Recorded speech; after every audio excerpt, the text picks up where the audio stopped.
Tu connais la différence entre un gagnant et un perdant? Un perdant bouge sans avancer, il étudie les problèmes sans fin, se perd et finit toujours au même niveau que n'importe quel autre mec. Sauf que lui, il a toute cette puissance potentielle en plus qui est complètement inutile. Aujourd'hui, c'est très simple de se perdre dans la masse d'informations, d'avoir de quoi agir mais de finalement rien faire. Ce qui te donne absolument pas d'avantage par rapport à n'importe qui d'autre. Dans mes vidéos, il y aura donc deux parties. Une psychologique pour t'expliquer les raisons de ce que tu fais et pour que tu puisses le refaire sur le long terme. Et une partie à appliquer immédiatement pour voir les résultats. La partie pratique sera dans la description à partir de maintenant. Tu trouveras des actions à effectuer pour un ou plusieurs jours de la semaine pour pouvoir toujours t'aider à avoir plus de contrôle et de choix dans ta vie. Ce qui est l'objectif ultime de cette chaîne. Salut, c'est Tim. Ayant perdu l'exceptionnel script pour cette vidéo, je suis absolument dégoûté. Pour te rappeler que j'ai dû le refaire entièrement, tu verras donc apparaître un poulpe aléatoirement pendant la vidéo. Bon visionnage. Qu'est-ce que j'entends par être un leader? Un leader, c'est pas seulement quelqu'un qui donne des ordres. Tout le monde peut donner des ordres. Tout le monde peut rester dans la tente pendant que son armée fait le boulot dehors. Un leader, c'est pas non plus l'autorité. C'est pas un patron ou un manager. Un leader, c'est quelqu'un que tu suivras même si on te donne le choix. Un dictateur n'est pas un leader non plus. Imposer ses choix ne les a jamais rendus bons ou meilleurs. Un leader, c'est quelqu'un qui te permet de faire partie d'une aventure excitante, qui te permettra d'évoluer avec lui, qui par son exemple te fait te sentir plus que juste toi-même. C'est avant tout quelqu'un qui se bat pour les autres, qui est prêt à donner plus aux autres, qui se donnerait jamais à lui-même, qui se bat pour des valeurs et qui représente le groupe. Avec les valeurs, ici je te parle de ce qui est juste pour toi, ce qui est acceptable pour toi. Je te parle pas simplement de ce qui est acceptable pour les autres. Tu dois avoir ton propre code moral. Un leader, c'est quelqu'un qui a du contrôle, donc des responsabilités, qui a pas peur des problèmes. Un leader sait que les problèmes font partie du rôle. Que ce soit en charisme ou en séduction, l'engagement est plus important que le choix. Être engagé dans le mauvais choix sera toujours une meilleure solution que de ne pas être totalement engagé dans le bon. C'est aussi quelqu'un qui est solide, assez solide pour avoir des valeurs et pour les garder, peu importe les circonstances. Ça a l'air simple dit comme ça, en pratique, ça ne l'est absolument pas. C'est facile d'être loyal, tant que ta loyauté vaut pas plusieurs millions. C'est facile d'avoir du contrôle sur toi tant qu'il se passe rien. C'est facile d'être courageux tant qu'il n'y a pas de danger, ou d'être fort tant qu'il n'y a aucune raison d'être faible. Tes standards sont quelque chose de capital. La plupart des gens se contentent de ce qu'ils ont. Un vrai leader ne défend pas seulement ce qu'il possède déjà, il travaille activement pour ce qu'il veut, pour sa vision des choses. Avoir des standards élevés, c'est simplement ne pas se contenter de peu. Refuser de s'arrêter tant que t'en as pas assez. Et plus tu refuseras de t'arrêter parce que t'en as pas assez, plus tes standards seront hauts. Et pas de secret, les gens avec les standards les plus élevés sont ceux qui réussissent le mieux. Quelqu'un qui veut être champion du monde aura pas le même entraînement que quelqu'un qui veut gagner des régionales. D'où la différence énorme de résultats. Sauf que ton corps a pas envie d'un entraînement de champion du monde pour des régionales. Donc si tu compares ton entraînement à celui des autres, ton cerveau va assimiler que c'est normal de pas s'entraîner beaucoup puisque c'est pas ce que font les autres.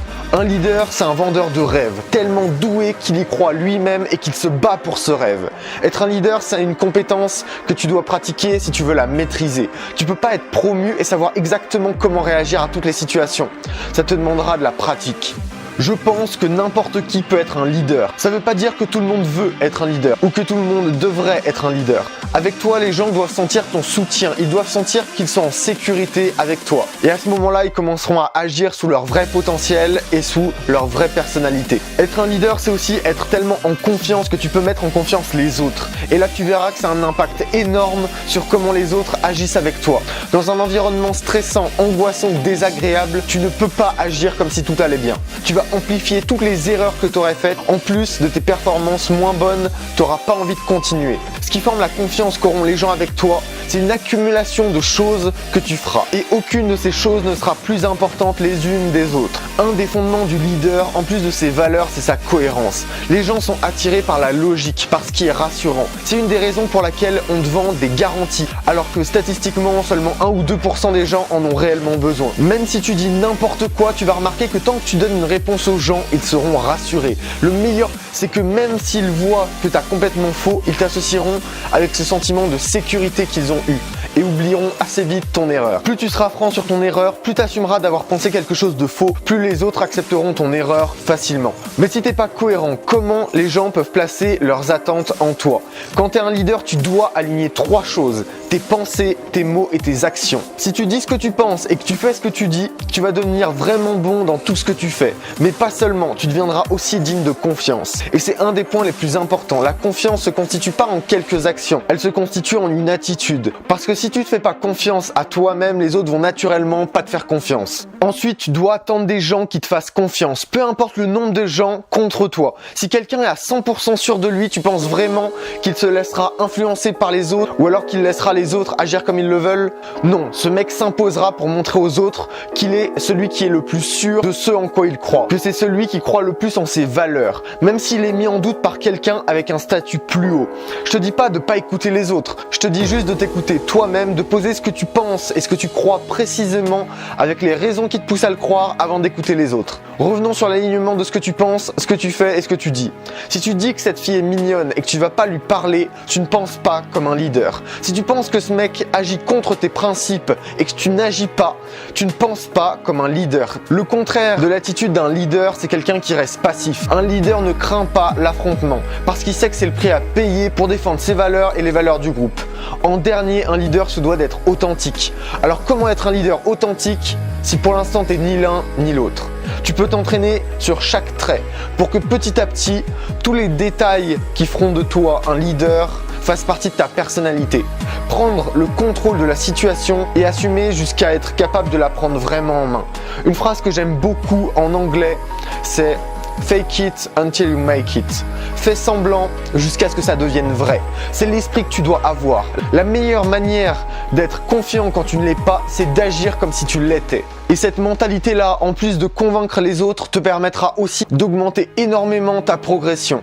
Ton cerveau est fait de manière à ce qu'il y ait une cohérence entre ce que tu fais et ce que tu penses. Si tu es déprimé mais que tu as une position de puissance et un grand sourire, essaye de rester déprimé et tu verras que tu ne le resteras pas longtemps. Un leader ne doit pas prendre de jugement faible. Un jugement faible signifie une mauvaise décision, prise sous une émotion. Combien de fois une décision a été mal prise à cause de la colère, de la tristesse ou une décision trop hâtive par rapport à ce qui se passait réellement? Pense toujours le plus logiquement, consciemment possible. Une émotion ne t'empêche pas de prendre la meilleure décision, mais simplement ça amplifiera ta décision et ça te la fera prendre plus rapidement, donc tu dois faire attention à ça. Un trait de personnalité fascinant que je trouve chez la plupart des leaders, c'est ce mélange de confiance en soi et de contrôle de soi. Je vais t'apprendre un truc, pratique sur tes émotions ce contrôle. Pourquoi? Parce que plus tu auras de contrôle sur toi, plus tu seras capable d'avoir de contrôle sur les autres. Et tu seras capable d'influencer ceux qui ne le sont pas. Quelqu'un qui reste indifférent est un psychopathe. Quelqu'un qui réagit trop est fragile par nature. Si la moindre secousse te met hors de toi, comment peux-tu ne serait-ce que rêver de gérer les situations vraiment challengeantes? En résumé, en plus d'agir de manière confiante, tu dois avoir le bon équilibre pour à la fois mettre à l'aise les gens et te faire respecter, en défendant ce que t'as sans pour autant t'en contenter. Je réfléchis à sortir une série de vidéos sur la manipulation en général, simplement parce que c'est un aspect énorme du charisme.